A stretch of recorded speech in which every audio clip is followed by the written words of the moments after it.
Good afternoon. My name is Steve Woolrich. I'm the principal with Rethink Urban.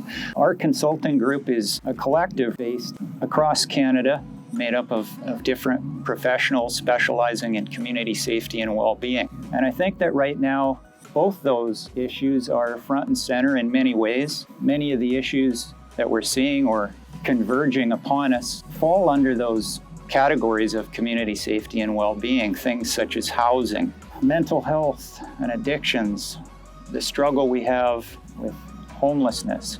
Even policing our communities has become an issue. And I think that we can all collaborate together to come up with new solutions or best practices to address a lot of these concerns. It's a real opportunity for discovery and simply being more creative about the way we're going about solving some of these challenges. And I'm very confident that as a community, we can do this together. Resilience is an intuitive response to adversity. It's built right into nature and it's built right into us. And this pandemic has put a spotlight on how our systems, which have inequities built right into them, undermine the resilience of so many. We've come to a place where we can no longer ignore that our collective resilience depends on the resilience of every individual. Our systems are being challenged to address inequity. And with that comes the possibility of systems with a new set of priorities. And with that brings hope. Hope that we might be moving into a new normal where we judge our own well-being by the well-being of others. I think the only way to get to a better place socially is to look for a different model of citizenship in which hundreds, if not thousands, of opportunities are created for people to take a much more active role in citizenship, in city making. And as a result to feel much more proprietary about the place and much more the authors of Victoria's social and other outcomes. So what I would be looking for from city and community leadership is a strategy or a blueprint to create that kind and that level of citizenship.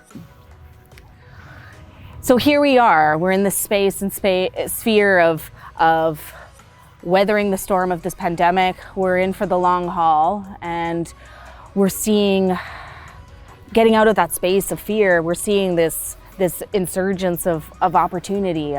This is the time for grasping those opportunities, and we're seeing that within the community. We're seeing not only that people rallying up for each other, we're seeing all of these silos of government breaking down, people advocating for that common goal of health improvement and protection for all. When I think about reflections from the pandemic, it's being in that space of opportunity, rallying around and advocating for positive change that we've all innately known to be true for a really long time. It has put it under a magnifying glass. I feel as though COVID-19 has actually given us an opportunity to pause and reflect and take those deep inhales and exhales and really think about what we've been doing as a community. Has it actually been working for us? What has worked? What hasn't worked? And what do we want to bring into the future? What I've really seen with this pandemic is this incredible opportunity for people to come to the table and discuss. I've seen a lot more interest from folks to connect and to talk about things that they're passionate about. There's so much joy in the simple things in life, and part of that is conversations and bringing people to the table who share the same passions and creating a safe space to have those conversations. And from there, using intention to think about, what has worked for us and what hasn't in this pandemic?